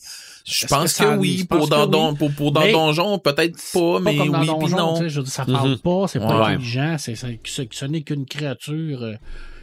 Méchante qui est là puis tosse-toi, tandis que tu peux t'en sortir contre un dragon si tu parles avec lui, il y a des chances qu'il te bouffe pas. Ouais, ça dépend du sort de dragon, puis même que les dragons de bronze, que c'est des jokers là. Mm-hmm. Oui. Tu veux sortir de là, compte-moi une joke. Puis j'aimerais ça pas à savoir. Bon, c'est sûr, si tu voles une pièce d'or, un dragon rouge, tu risques de mourir. Non, mais lui, il te parlera même pas. Là. Il attendra pas, tu y voles, il va faire un snack. Tu vas fusionner avec la pièce, là. Tu sais, c'est quasiment le genre, ils font en livraison. Ça ressemble à ça. DoorDash est arrivé. C'est ça, DoorDash est arrivé. Quoi? Il y a une troupe d'aventuriers. Fait que non, on va faire chauffer mon lunch, puis c'est un peu, ça ressemble à ça. La culture des dragons dans tout ce qui est jeu, autant des jeux vidéo, de tous les jeux sur table, c'est immensément riche. Mm-hmm. Puis j'ai même pas parlé encore des grandeurs nature. Fait qu'imaginez donc. Mais les grandeurs nature sont un dérivé bien souvent des jeux sur table. Mm-hmm. Qu'à partir de là, tu sais, puis ça, j'ai même pas tombé encore dans les jeux de plateau. OK. Tu sais, je fais mais tout ce qui est médiéval. Ben oui, mais je pense à Descent. Tu sais, c'est énorme, ce jeu-là. Tu sais, je pense à Descent, c'est un gros dragon, techniquement, que tu vas aller clencher à la fin, là. Mais le jeu est tellement vaste, tu peux tellement l'agrandir, tu peux tellement en faire plus, puis tout ça.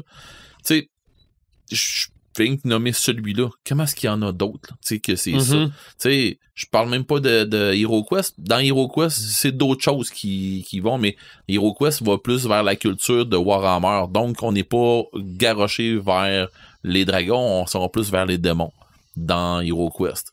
Mais il n'y a rien qui en empêche d'eux, là, tu sais, puis on a toutes les règles pour s'en aller vers là, là. Fait que, tu sais, sky is the limit, pour vrai, pour un maître de jeu, pour un lecteur en passant, quand tu te mets à commencer à lire du stock sur des dragons, ben t'as plus de vie, mais je veux dire, c'est pas t'as plus de vie, mais je veux dire, t'auras pas de fin.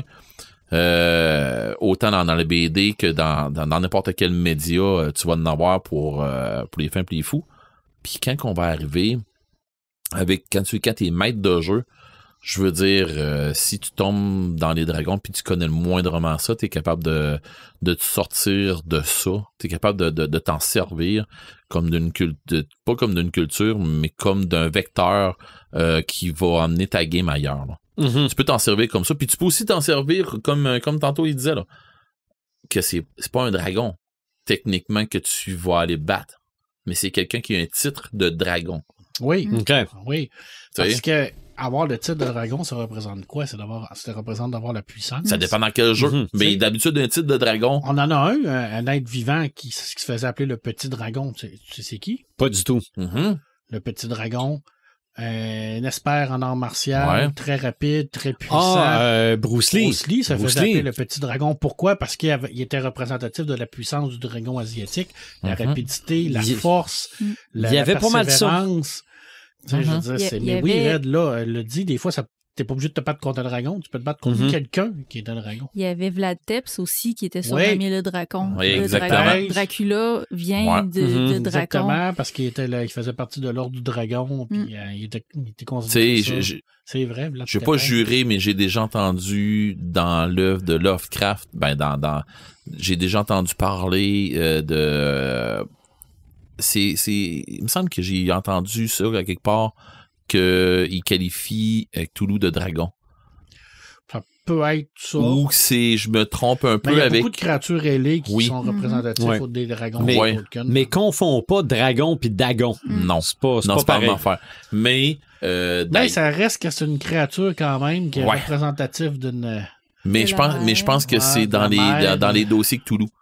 Mais tu c'est regardes, Watson. Ça ressemble à ça. Là. Oui, puis que Watson, dans le fond, est en train de décrire quand Nyarlathotep se bat contre Cthulhu.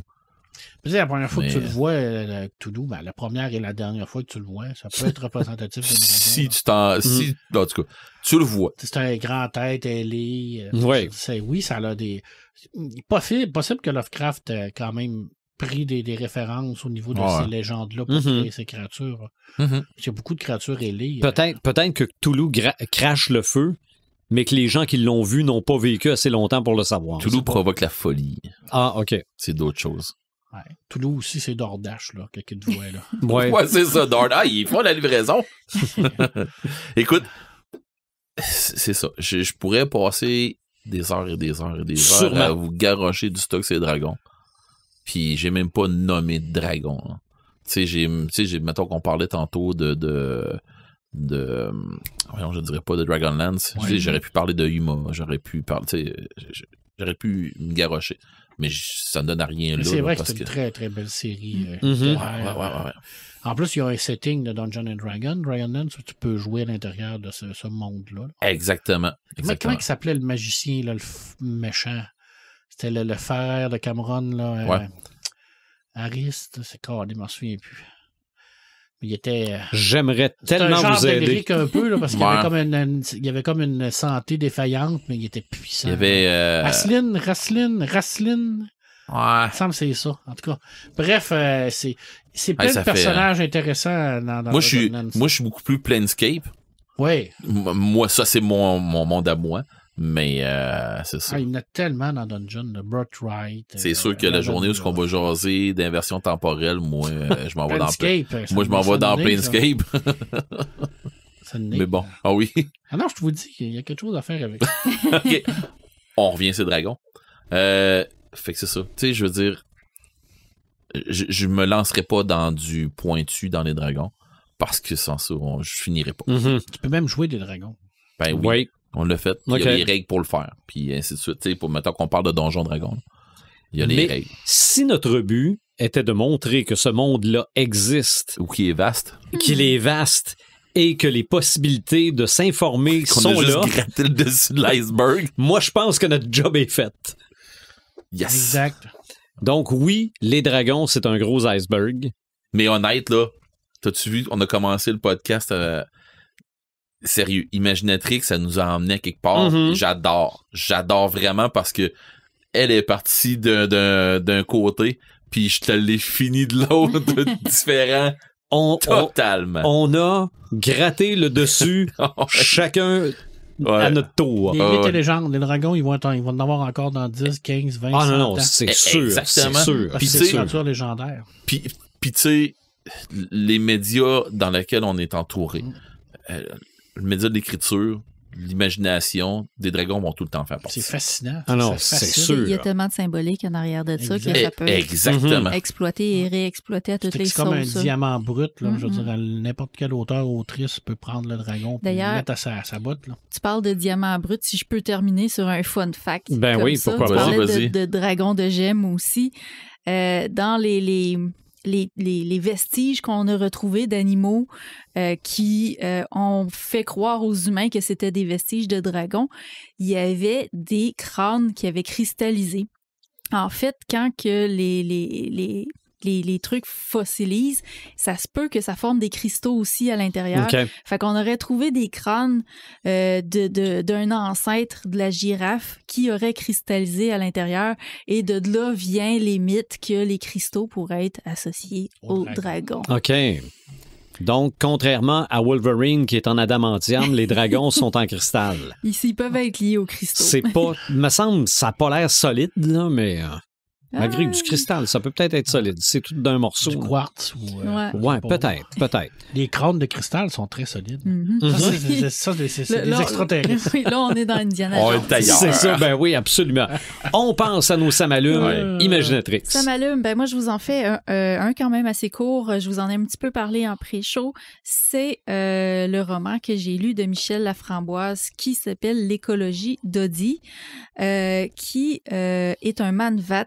Les manvats sont publiés chez ADA. À l'origine, c'était publié chez Porte-Bonheur, me semble, si je ne me trompe pas. C'était une série qui avait été imaginée par Michael J. Lévesque et où on imaginait un univers dans lequel il y avait une espèce d'ordre secret de clowns vengeurs, et les gens pouvaient commander à ces clowns-là d'aller exécuter une sentence. Mm-hmm. Ça pouvait être un meurtre, comme ça pouvait être juste une vengeance, pas nécessairement avec un meurtre. Fait qu'il y a plusieurs auteurs qui se sont prêtés à l'exercice d'écrire une histoire dans cet univers-là. Et ça avait été réédité là, peut-être 5 ans environ chez ADA. Il y avait, parce que Porte-Bonheur avait fermé les portes, fait qu'il avait réédité ça chez ADA. C'est le premier livre de la série que je lis. J'ai tout le temps un peu hésité parce que c'est ça. J'avais déjà lu un extrait, j'avais trouvé ça un peu hardcore. Tu sais, c'était quand même violent. C'était pas. Je savais pas si j'avais envie d'aller dans ce style-là. Faut dire aussi que ça a sorti à peu près en même temps que chez De Mortagne, la série Cobaye à l'origine. Fait que tu sais, on était vraiment dans une mode là, d'écrire là, du gros gore, du violent, du sanglant. Fait que j'ai jamais nécessairement accroché à l'idée. Par contre, je connais un peu Michel parce que je la suis, ce qu'elle fait dans ses travaux et tout. Puis je le vois que elle a une façon un peu différente de voir les choses. Fait que je trouvais ça quand même étonnant qu'elle se lance dans une série d'horreur comme ça, alors qu'elle est plus du côté de la science-fiction normalement, même si ça reste un univers de science-fiction, les clowns vengeurs. Fait que bref, c'est ça, quand je l'ai rencontré à Boréal, je m'étais procuré sa bande dessinée Maîtresse des Vents, puis j'avais entendu parler de son écologie d'Odie. J'ai dit, je suis vraiment intéressée, je savais qu'elle venait à Rimouski, fait que j'ai dit, si t'en amènes à Rimouski, je vais t'en acheter un, c'est certain. Fait que je me suis lancée dans cet univers-là sans avoir trop d'attentes. Évidemment, le titre s'appelle L'écologie d'Odie. Je sais que Michel Laframboise, c'est une activiste pour l'environnement et tout, fait que je me doute que s'il va y avoir un petit clin d'œil à l'environnement, mais j'avais vraiment aucune idée dans quelle direction qu'on allait. Puis je me suis laissée transporter parce que au final, il n'y a pas de meurtre sanglant dans ce livre-là. C'est vraiment la première commande, là, la première mission qu'on voit que le clown y réalise, là, finalement, c'est une mise à mort de façon poétique. Fait, bon. Fait que la personne ne se fait pas tuer de façon très sanglante. C'est vraiment, il y a comme un protocole en arrière de ça. Puis après ça, ben là, il se produit un accident, il se produit comme plein d'autres accidents, puis le personnage, le clown vengeur, va être appelé par son ordre à enquêter sur ces accidents-là. Fait que ça va l'amener dans le monde industriel, ça va l'amener à faire une enquête sur qu'est-ce qu'il pense être de l'obsolescence programmée. Fait que là, c'est là qu'on voit là, la petite touche un petit peu plus. Travaille pour Apple? travaille pour Apple, genre. C'est ça. Non, mais moi, j'essaie juste d'imaginer le clown qui rentre dans une entreprise qui dit « je viens enquêter ». Puis, non, mais c'est ça, ils ont une double vie, ces clowns-là. Okay. On s'entend, ils ont une apparence normale le jour. Ils se déguisent en humain. Quand ils font leur mission, ils se déguisent en clown, ils mettent leur maquillage et tout. Qu'est-ce qui est quoi? C'est comme Batman, là. C'est-tu le clown ou c'est l'humain? C'est vraiment particulier comme univers, puis j'ai vraiment aimé comment Michel elle l'a décrit, elle a rentré dans les détails de l'ordre un peu.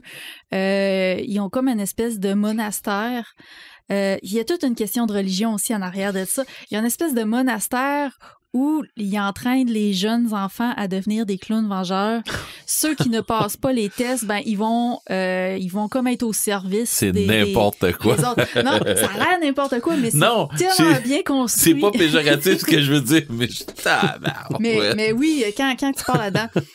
Fait que si jamais vous réussissez à mettre la main sur ces livres-là, malheureusement, la réédition chez ADA, ça n'a pas beaucoup fonctionné. Fait que les livres ont été retirés.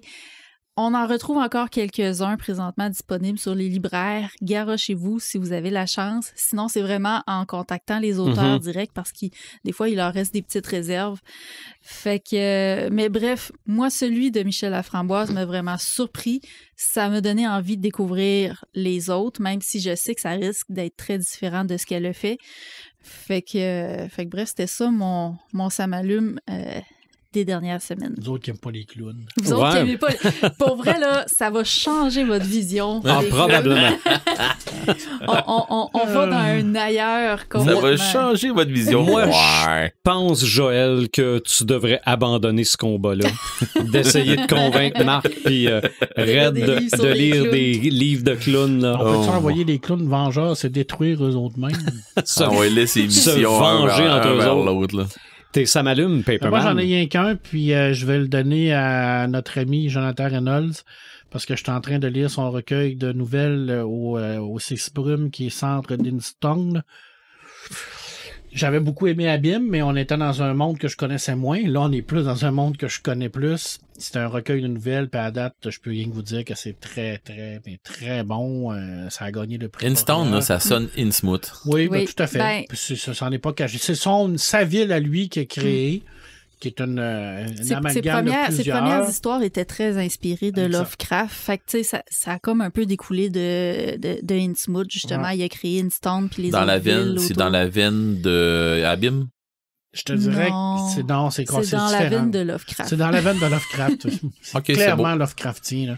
Et c'est bon, c'est très très bon. Tu vas-tu être capable de me texter parce que demain je vais aller me l'acheter? Oui, je sais pas s'il va l'avoir. Il l'a mis en photo dans la conversation, mais ça s'appelle Les Cendres de Instone. Les Cendres de Instone. OK, ben c'est parce que je vais avoir le ISBN puis je vais me le commander. C'est ça, je vais me le commander. Ça vaut vraiment la peine, honnêtement. C'est un très très bon volume. C'est tellement plus facile qu'un ISBN. 594 pages.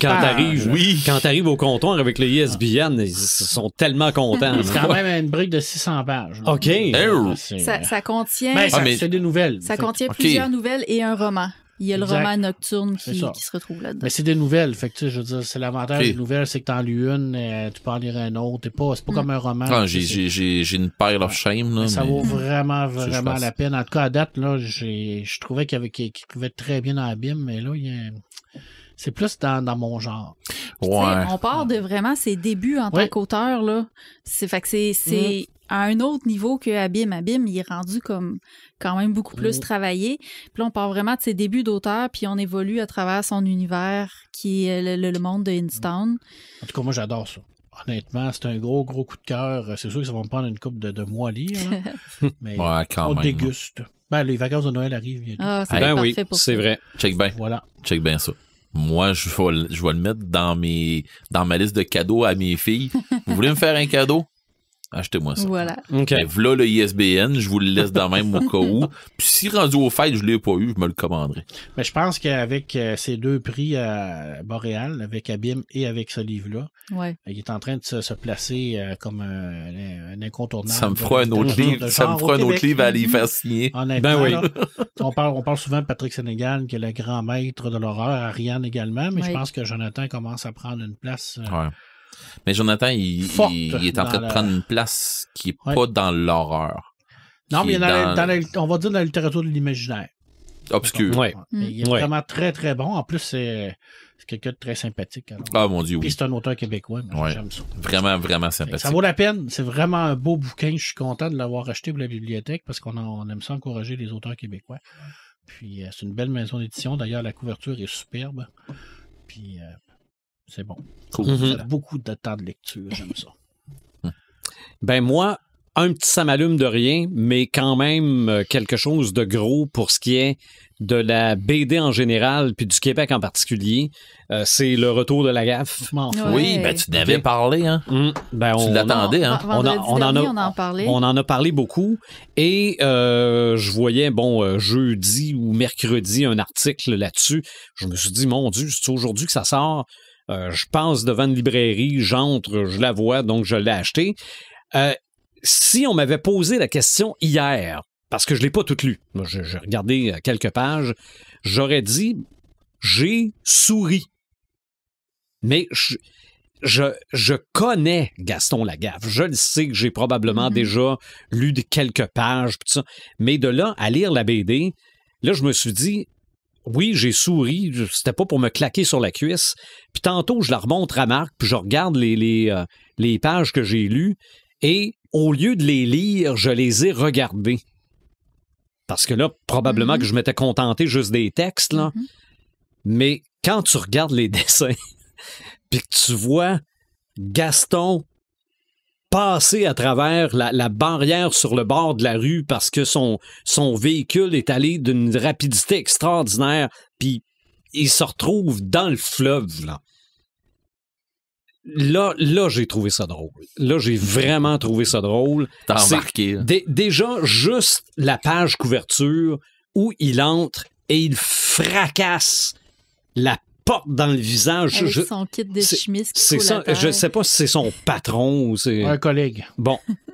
Mais c'est le collègue probablement qui en mange le plus souvent, là.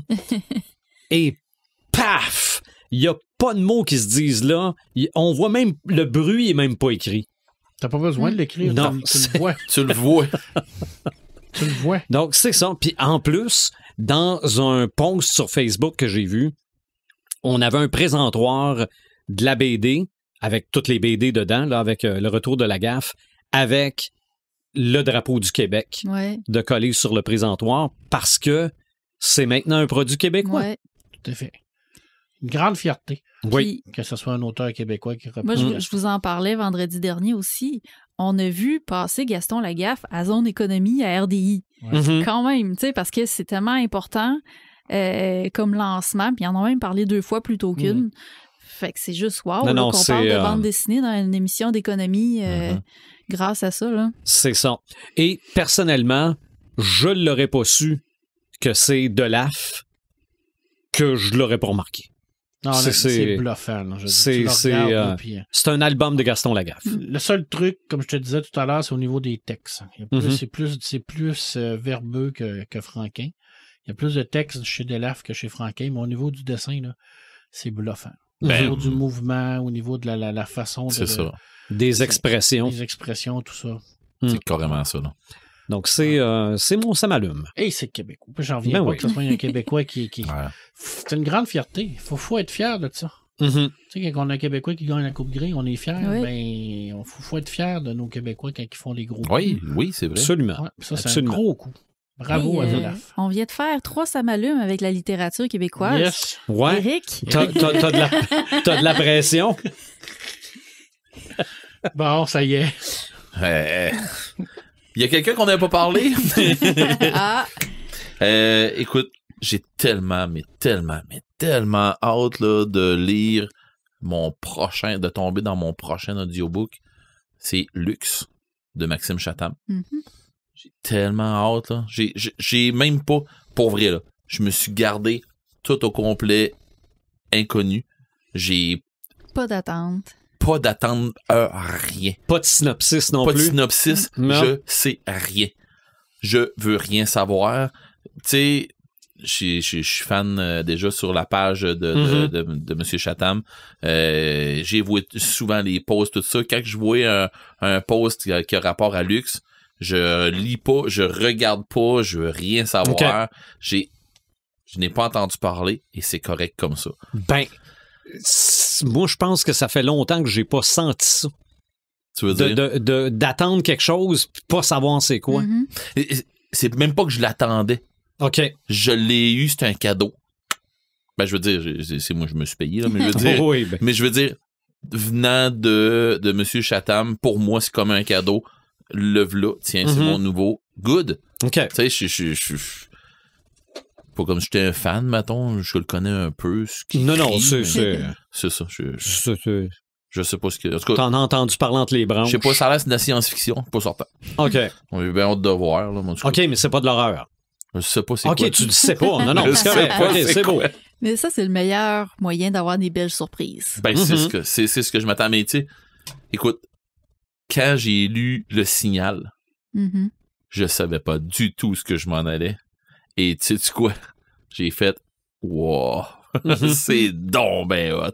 Puis pour vrai, là, j'ai dévoré Le Signal, puis tout le long là, de l'histoire, je me disais, mais c'est un film, ça. C'est carrément un film. Au moins une série. Ben d'ailleurs, ça va en être une, là. Ben oui, mais c'est parce que, tu sais, quand est-ce, je sais pas, mais mon Dieu.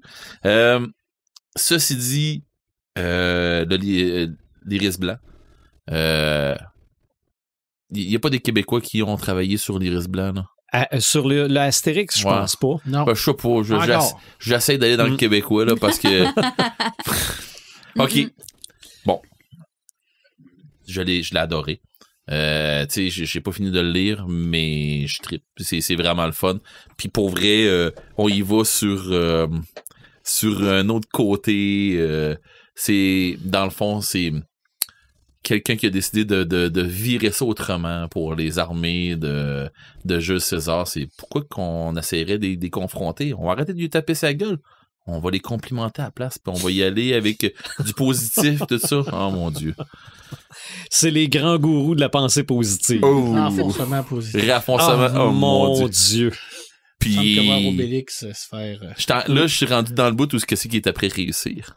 OK. Ouais. À un moment donné, ça marchera plus, mais bon. C'est sûr. Comme de fait, c'est dur pour Astérix, c'est dur pour lui. On dirait l'histoire du devin un peu, mais c'est pas tout à fait ça. C'est ça. Ben, Astérix, il va toujours dans le jeu de ces gens-là. Parce qu'il est rusé. Il est plus bright un peu. Mais bon, mais pour vrai. Mais personne ne le croit. Tu sais, toi, tu t'en vas dans les Lagaffe, là. Mais moi, je suis en train de me monter. Mais là, je suis en train, à partir des deux bouts, là, ma collection, là, j'achète les derniers qui sortent.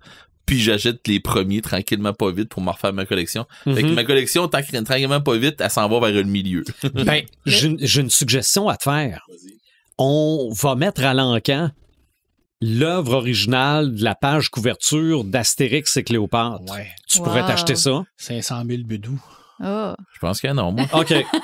Je sais pas comment te le dire pour rester gentil. Minimum 500 000. Non, c'est minimum certain. Je me suis, en m'achetant ce livre-là, je me suis payé un gros cadeau en même temps. Je me suis payé Astérix au Québec. Là. Ben, pas au Québec. Oui, la grosse brique, là. Ouais, la brique, là, qui l'explique, là, au Québec. Fait que, garde, tu as de la littérature qui rapporte au Québec. Tristan Demers. Ouais. Pire, ça. J'ai-tu récupéré? Oui, c'est québécois, ça. Oui. Yeah. Bravo. Qui avait travaillé là-dessus aussi à l'époque. On parle souvent de Tristan Demers, là, mais M. Proulx avait travaillé aussi là-dessus à l'époque. Ouais, il me semble que oui. Ouais. Puis tu n'avais parlé de toute façon, il me semble aussi déjà. On a-tu fait un épisode sur Astérix? Oui. Non, mais je me souviens pas. Oui, mais c'est ça. J'en avais parlé, ouais. Je sais pas si c'est toi ou... Non, je pense que c'est vos deux qui n'avaient parlé. Ouais, il me semble que c'est Imaginatrix plutôt qui n'avait parlé. En tout cas, de toute façon. Mon vrai gros ça m'allume, c'est vous autres aux dernières dégustations de scotch. Sérieusement. Je me retenais pour dire que je m'étais acheté une boîte de Goglu. Ah, mon Dieu. Mais là, puisque t'en parles. Non, mais c'est ça. La dernière dégustation de scotch où on s'est ramassé en famille, toute la gang. Je dis en famille, mais c'est nos 4 ensemble avec un paquet de monde. C'était génial. Moi, j'ai vraiment adoré. Mon expérience était complète en arrivant là-bas. Puis ça m'a permis de tourner une page très importante de ma vie, moi, de mon côté, qui a fait que mon côté geek s'en porte juste mieux. Je veux dire, même mes filles m'en ont parlé, mais je vous en jaserai hors d'onde après ça. Mais je veux dire, là, En finissant le podcast, je m'en vais m'acheter la carte. J'ai parlé pendant le podcast, je parlais avec Nico. Pour les prochaines dégustations. C'est ça. Fait que là, ça se peut qu'on se croise là. Ça se peut. Mais juste pour l'anecdote, OK? Parce que là, il y a des gens qui nous écoutent qui comprennent rien des goglus. Des goglus. OK? Red, pendant la démonstration, la dégustation de scotch, on doit goûter et on doit dire à quoi on pense que ça goûte, pis tout ça. Et Red, tout gêné de dire, vous allez peut-être trouver que je suis fou, moi je trouve que ça goûte les biscuits goglus. Et finalement, tout le monde a fait... Au beurre. C'est ça. Non, t'as dit les goglus. Oui. Mais OK, pour expliquer, oui. Bon, il y a une marque au Québec qui s'appelle les goglus. Et tout le monde a fait comme, oui. OK, oui. Et ta fille qui savait aucunement c'était quoi des biscuits goglus. Et moi, le lendemain, OK, je suis à l'épicerie. Je me rappelle plus pourquoi. Je me suis dit, je vais aller voir si ça existe encore des goglus. J'étais sûr que ça existait même plus des goglus. Je vois des biscuits au beurre, puis tout d'un coup, ça me saute dans la face. Goglus. Ah oui. J'ai acheté une boîte de biscuits goglus. Il y a probablement des gens dans le stationnement qui pensent que je suis fou. Parce que je riais tout seul. Non, mais je riais tout seul. Puis j'ai pas toujours de contrôle sur ce qui se passe dans mon cerveau. Okay? Des fois, je me compte des jokes que je les connais pas. Ouais, mais un goglu, c'est un oiseau. Oui. Okay? Et dans ma tête, ça a fait. Et si Dick Grayson avait tripé sur les goglus au lieu des rouges-gorges? Il serait appelé Goglu. Ça aurait fait Batman et goglus. On dirait une émission. Fini pour l'anecdote. On dirait une émission d'enfants. Non. Ça se passe comme ça des fois dans ma tête. Mais tout ça pour dire que c'était le fun. C'était un scotch qui avait une petite senteur, qui avait un petit... Il y avait un petit côté pâtisserie. Vanillé un peu d'un pain de pâtissier, là, un peu. Puis c'est de là que ça a parti un peu mon idée. Mais écoute, on l'a tellement développé, on le développe de plus en plus, l'histoire que on s'en va chercher dans nos souvenirs, qu'est-ce que ça nous rappelle, ce scotch-là.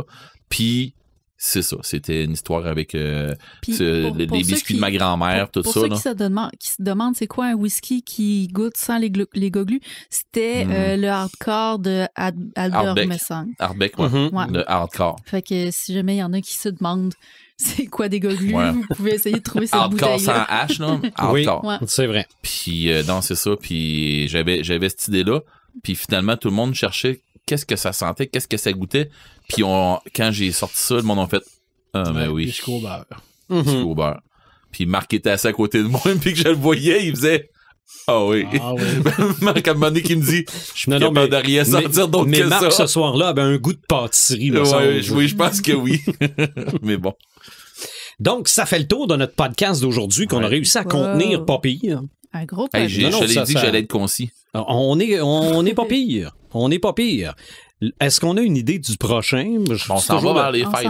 Oui, parce que j'ai regardé le calendrier tantôt, puis ça dépend de vous autres, mais le prochain est peut-être le dernier. Avant les fêtes. Peut-être l'avant-dernier. Avant les fêtes, ouais.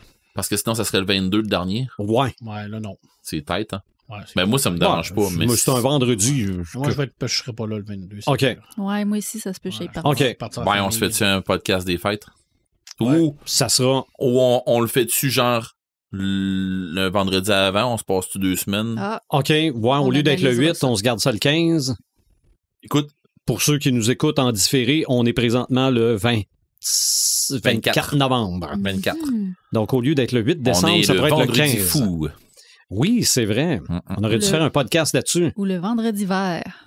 Vert? Oui, pour ceux qui veulent contrer la surconsommation du vendredi aussi. fou. OK. 100% de rabais si vous parce que je te dirais que tu penses beaucoup vendredi vert quand tu as joué à The Division, que c'est la pandémie part d'un vendredi fou avec un virus qui ont mis une goutte sur de l'argent. OK, donne pas l'idée. Ouais, donne pas l'idée aussi. Mais c'est parce que t'as rien qu'à... Elle a l'idée.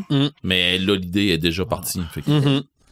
Mais bon. Mais c'est un spécial de Noël, mais on n'a pas le sujet encore. On n'a pas le sujet, mais on se trouvera bien quelque chose. On va essayer de faire ça joyeux cette année.